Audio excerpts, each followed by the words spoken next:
Hi everyone, welcome back to my channel So Little Time, and my name is Karen. So I hope you're all doing really well, and thank you very much for joining me today. A happy belated New Year to you all. I hope you had a lovely time over the festive period. If you celebrate it, we certainly had a lovely break. The boys only went back to school last Wednesday, so it feels like it's been quite a long time off for us all, which has been really, really lovely. Haven't really done all that much sewing during that time because I tend to put all my sewing stuff away so that we can have enough space in here for everybody to sort of come over to ours and celebrate Christmas with us and things like that. So yeah, I put it all away and I have just managed to get it all back out. So I'm going to go through with you today what I'm going to be planning to do moving forwards for 2024. And I've got a list here to go through with you about things like work in progress, my Make 9 plans this year, and just projects that I'm planning to make moving forwards really. So I thought I would share that with you today.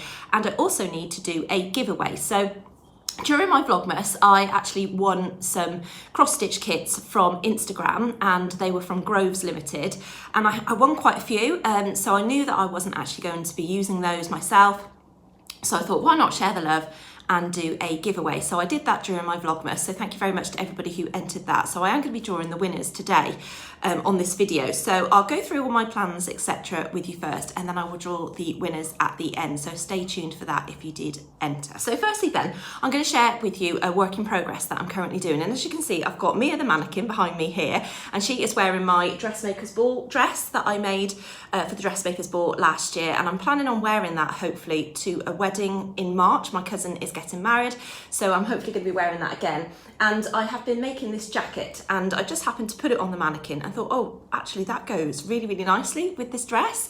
So hopefully I can wear them together, because it's in March, the wedding, so it probably will still be a little bit cold then, and it would be nice to have a little bit of a cover up before we go all inside and that kind of thing. So I am making the So Different long line jacket, and I have made that before, and I'll insert a stock photo of what that looks like. It's a really straightforward pattern to make. It's an unlined jacket, and it is basically straight lines that you're sewing, but I feel that it's a really nice sort of outerwear outfit that you can wear over dresses and things like that, because it's quite a versatile jacket. It doesn't have any closures, although I do think you could possibly do that if you sized up and overlapped the front or extended the front pieces to overlap a little bit. But I'm going to be planning to open it as you can see here. I have just got the shell of it here, so it's sort of halfway through being made at the moment. And this is a teal boiled wool that I got from Guthrie and Garney about 4 years ago now at Sobrum, and I had been so scared to cut into it, and I decided last year that I really did need to make the effort to cut into it, so I did do that, and it had been cut out for a little while. So now I've managed to start sewing it up, and I'm really pleased with how it is looking so far. I absolutely love this colourway. As you can see, teal's quite a favourite colour of mine. And I think it's going to look really, really nice. So I'm hoping that I'll be able to wear it over this dress. Now, the only thing I'm thinking is possibly it might not work together because the skirt is quite full, and I don't know if the jacket will sit right over that. I have got petticoats underneath this dress at the moment, but I could like take those out and not wear them on the day if it means that the skirt will be a little bit flatter for me to wear. Could take the petticoats with me and put it on for the evening, maybe. But yeah, so I'm in the process of making that, and like I say, it's a really nice jacket, and I have made it before, so I know that it will fit me, and I'm just making the same size as I did before. So that's my current work in progress, so I'll share that with you once I have finished. So my auntie has actually commissioned me to make a jacket for her as well. So this is the pattern that I'm going to be using. It's Butterick B6602. And this is the jacket that I'm going to be making for her, and I'm actually going to be using the same fabric as my dress.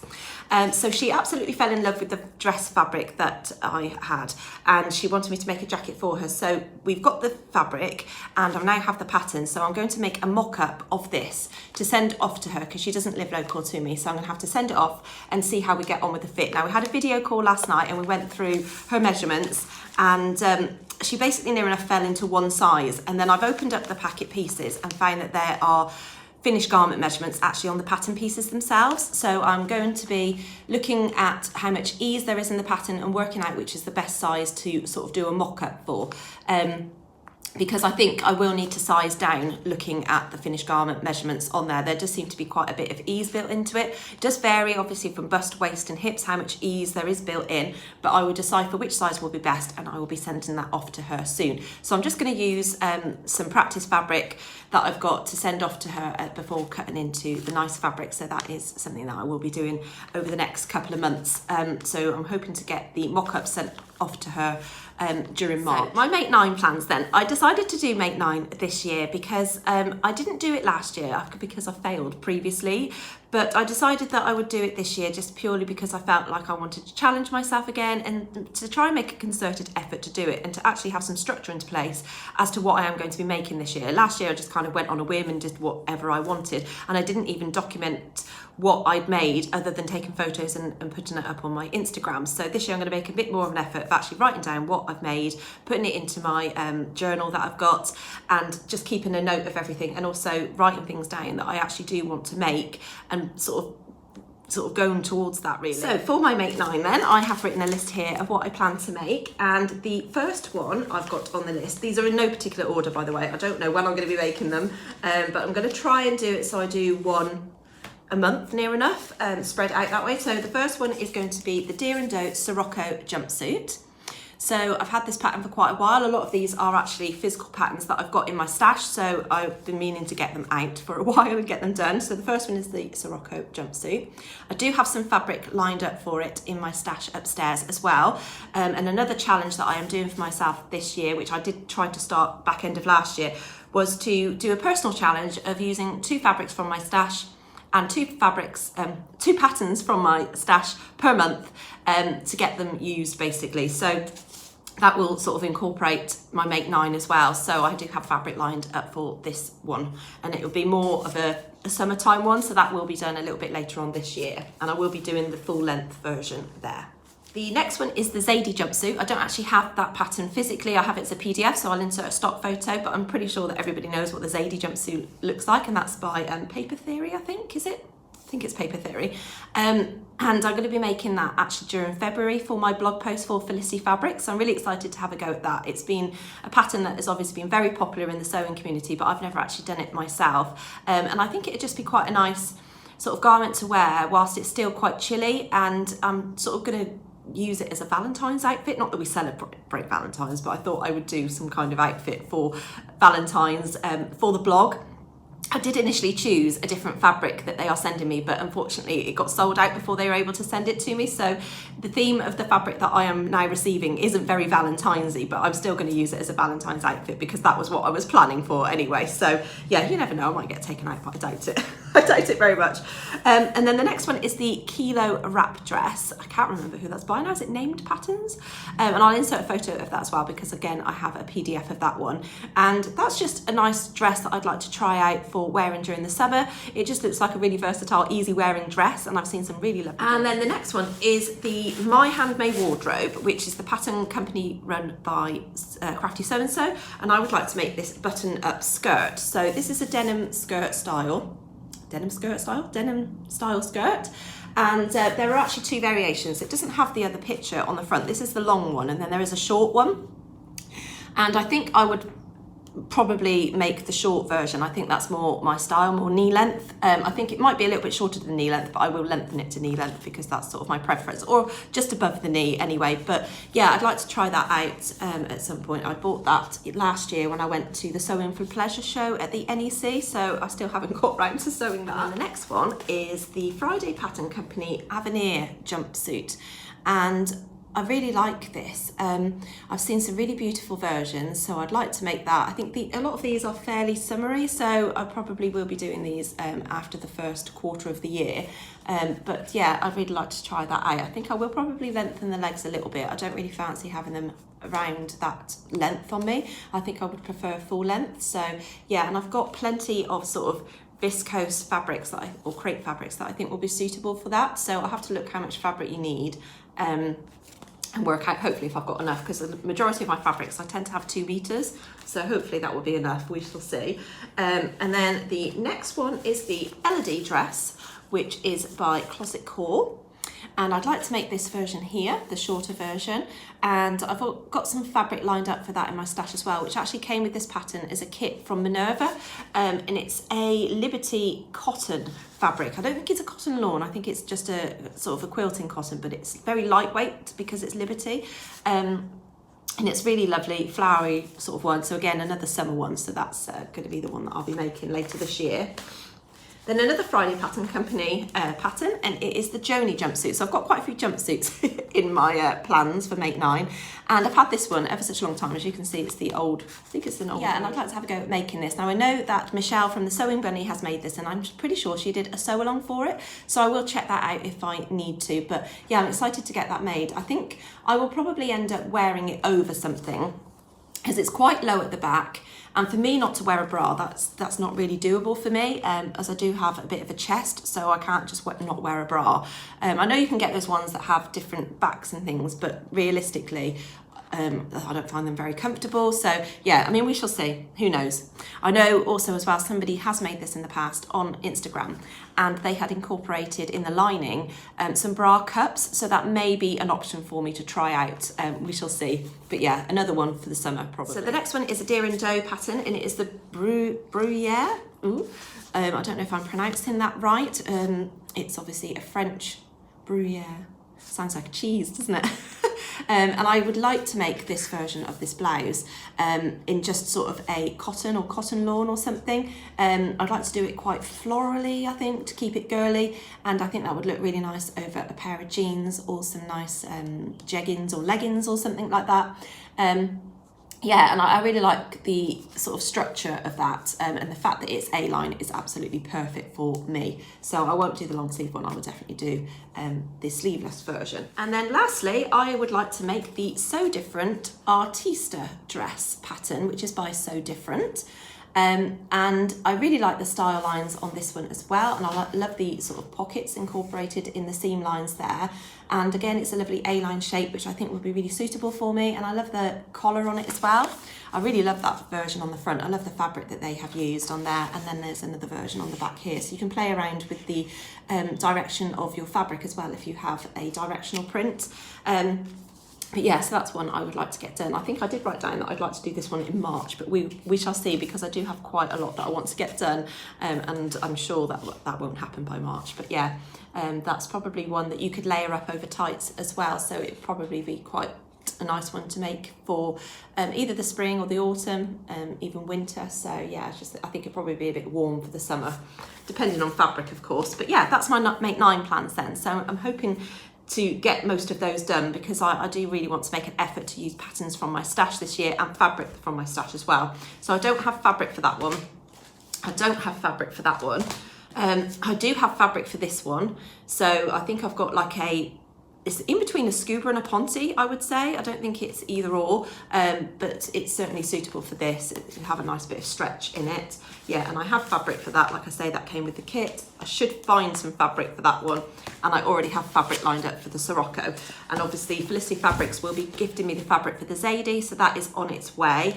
And it's a lovely green sort of colourway. I'd say it's like a jadey kind of green, and for the Kilo wrap dress I will have to source fabric for that, because I don't have many jersey fabrics in my stash, so that is definitely one that I will need to get some more for. So during Christmas I made an effort to crack on with some of my cross stitches that I had. So I had one out of the Win from Groves, and it was this little stitch your own Christmas jumper.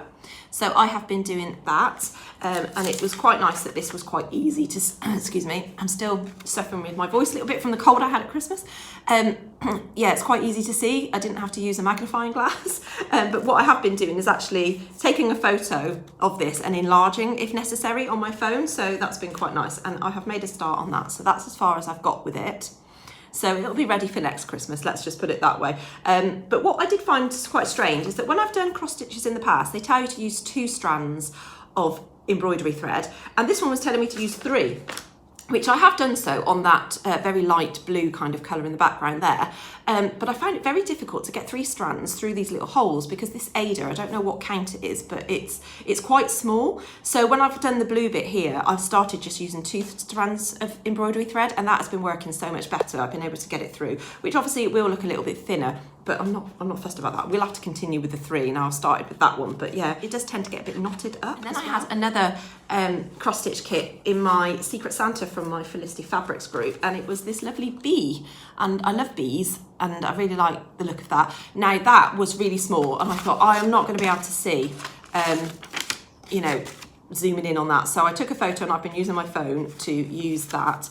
And then whilst I was at my mum's, she actually had a cross stitch magazine which she hadn't opened, and I took some of the Ada from that, and it's slightly bigger, so that has been working out so much better, and I'm really pleased with how that is coming along. So that has made the bee a lot bigger as well, so I think that'll look really nice in a frame to put up sort of in the spring. So yeah, I've really been enjoying doing that as sort of part of my evening stitching whilst I've been watching a bit of TV. If you were watching my Vlogmas, you would have seen that I made some pink cushions for the ladies who come to my sewing group as just a little Christmas gift for them, and I did kind of do a semi sort of tutorial on how I made them using jam jar lids and like fabric, and basically you don't have to use your sewing machine to make them, you just sew it by hand. It's really easy to make, and I really enjoyed making those. So I have gotten round to making one for myself because mine had broke and was very dirty and grubby, if you remember it, and so I used actually a wooden ring on the base of mine. So the base of mine is quite big, so it's got a wooden ring there, and at the bottom I have actually put a piece of cardboard, and I've stuck the magnet on the bottom, so it does pick up the pins, and then I've created this really lovely squishy big pin cushion with fabric that I had out of a sewer's sort of club for fat quarters, and yeah, they've got some really lovely fabrics in that box. Again, that was a win off Instagram, and so I've used that, and I did use the majority of those for my ladies' pin cushions as well. So I've enjoyed making that, and I am going to be making a couple more for another couple of my ladies at my group who didn't get one. I've ran out of lids for one, and one of my other ladies didn't come to the meal out, so I'm going to be yeah, making one each for them. So I have accumulated quite a few jam jar lids because I've really enjoyed making these, and I am possibly thinking of making them to sell. So if you are interested in having one of these, or you know, if you think that it is something that would be worth me doing, making to sell, then let me know. Yeah, I really like them. I mean, it will be a smaller section at the bottom because obviously jam jar lids aren't as fat as that, but yeah, I just used a wooden ring that I already had just for my version, and with the jam jar lids it kind of deciphers what size the pin cushion is going to turn out to be. So yeah, let me know if you think that would be worthwhile doing it, or if it's just a dead thing not to do. I don't know. I also then put a jam jar lid on the bottom of the one that I bought from Anna at Pattern Pouch Nest, and I bought this off her website sometime last year, and I really love this pin cushion. I love the bees on it. Like I said, I really love bees, and I've been putting all my heart pins in there, which are just slightly thicker, so I use those only on specific projects. But I did find that it was quite lightweight, so I ended up putting a jam jar lid on the bottom, and I have sewn that to it just to give it a little bit more stability, so I think that's worked out really well. So yeah, I just thought I'd share that. So just quickly touching on my nan. If you were watching my Vlogmas again last year, I'm really sorry if you didn't watch my Vlogmas, and I keep flitting back to that, but you will have known that I went to visit my nan in Gloucester. She's in an Alzheimer's home, and she has rapidly gone downhill recently. She is still battling on, which we are all quite surprised about, if we're honest, because when we saw her, she didn't look great at all, and she is just literally having this Complan drink, which is just keeping her going. That's the only thing really that's keeping her going, and the fact, well, her own strength, I suppose. Yeah, so we're all really surprised that she is still with us, which is lovely.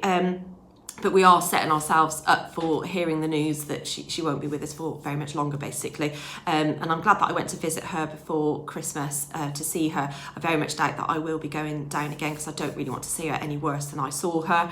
My mum and dad actually went down yesterday, and they said there really isn't any change, although she was in her room in her bed, and she is just sleeping all the time at the minute. So yeah, but thinking about that, I had been thinking that, you know, when the time does come and she does pass away, what I would like to do is actually make a memory bear with some of her clothes. And I know a lot of my friends have made memory bears, so I did ask their advice about which one was the best pattern to use and that kind of thing. So I will insert a photo of the memory bear pattern that I am thinking about using when the time comes. And I think I might hopefully make like at least one or two, because I'd like to give one to my mum and dad, and yeah, my mum and dad, they do like a cuddly toy. It's quite funny. I will tell you a funny story, actually. Whilst we were over at my mum and dad's after Christmas, we went over for a day and had, you know, a nice foodie day whilst we were there. And the boys always get all the teddies down off their bed and stuff like that. And anyway, I think one of the boys was messing about and one of the arms came out. And my dad was like, well, because you're swinging it around, stop swinging it around. We were laughing, me and my mum, because my dad was getting a bit about this arm. We were like, we'll just sew it back in. I'm sat here, I'm a dressmaker, a sewist, like, I'll just fix it. But I think my mum fixed it in the end. Now one arm is shorter than the other, but it was just so funny. My dad was getting really precious over this teddy bear that really didn't have any meaning behind it either. So I thought, yeah, he might like a memory bear with his mum's clothes. So that is something that I'm thinking about when obviously the time comes. But off the back of that, I did think, I would have absolutely have loved to have made one for myself with my brother's clothes, because my brother passed away, gosh, it'd be, I think it's 19 years this September coming. And yeah, I wasn't sewing obviously back then. I've only been sewing, I think I've been sewing for 14 years. So it was obviously a little bit before that. So it would just never even cross my mind. And we did keep his clothes for quite a long time. But I do think that my mum had gotten rid of them and given them away to people. But I just messaged her and said, just on the off chance, do we still happen to have any of Craig's clothes left over? And she did say, well, I do think we've probably got rid of most of them now, but I will have a look for you.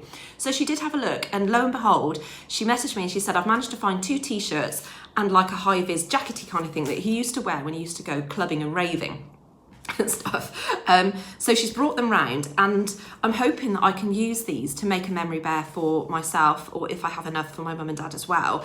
You know, but they are jersey t-shirts. So I did ask my friend about if that would be suitable, or would I have to interface the pieces to stabilise them, and she said it depends how stable the actual jersey is. So this t-shirt I've got is quite vibrant, as you can see. He used to wear this, and obviously this probably glowed in the club or something. But it's quite a good quality jersey fabric. It's not really thin. It's quite a thick t-shirt fabric.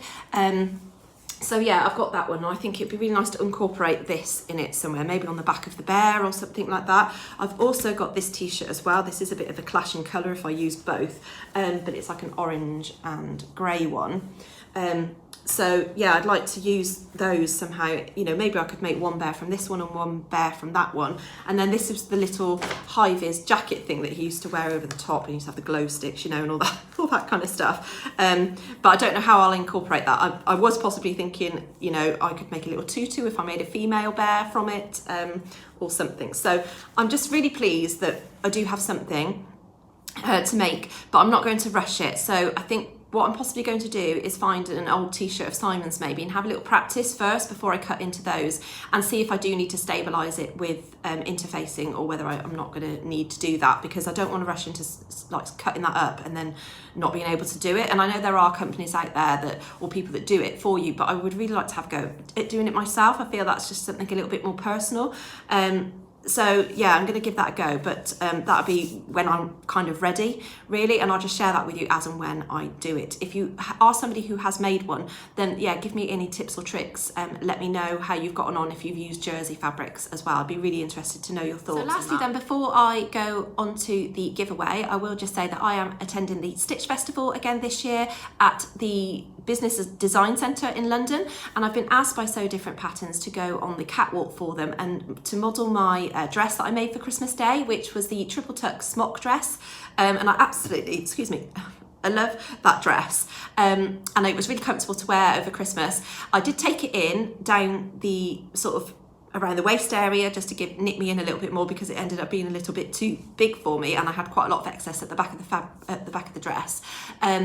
But during Christmas, I ended up taking it in again. So I think next time I make it, I'm just gonna have to definitely size down, because it just felt way too roomy on me when I was wearing it. I think I wore it a couple of days before Christmas Day because we had Simon's family come over, and then since wearing it that day, I took it in before Christmas Day, and it does feel a little bit better. So I will definitely size down to the 10 and possibly even nip it in again at the waist, just purely for my personal body shape.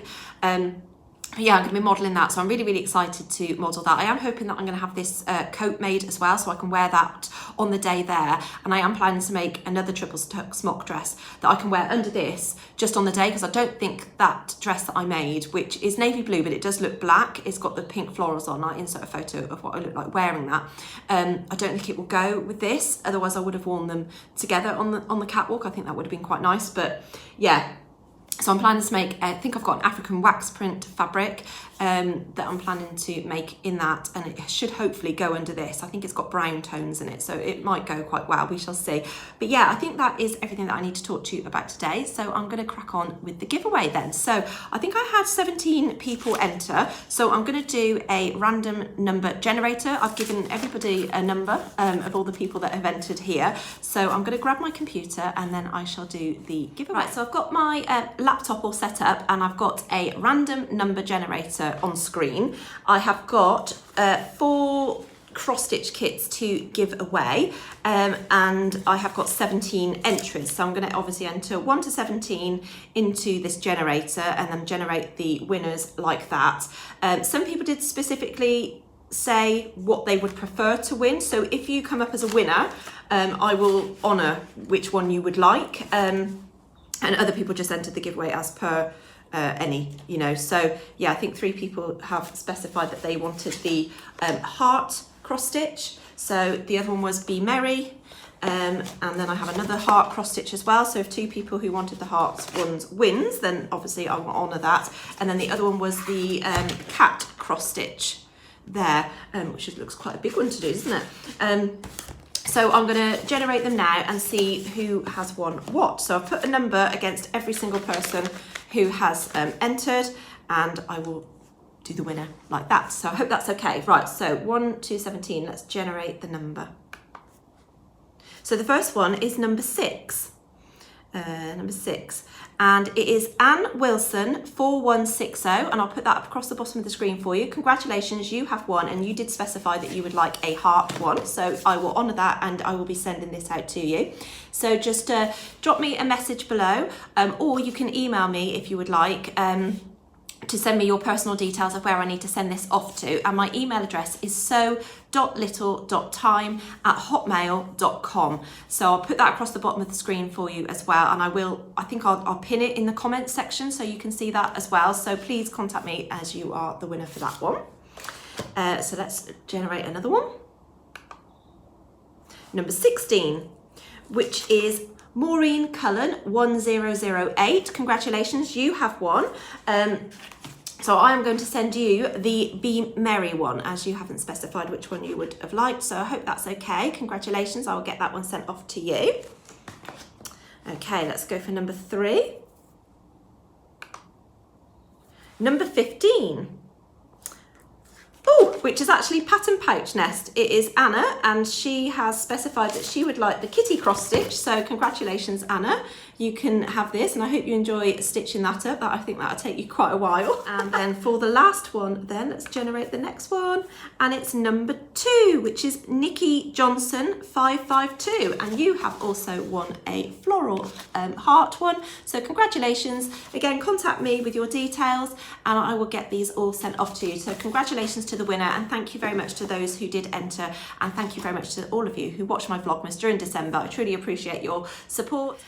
So that's everything that I have to talk to you about today. Thank you very much for watching. I hope you have enjoyed it.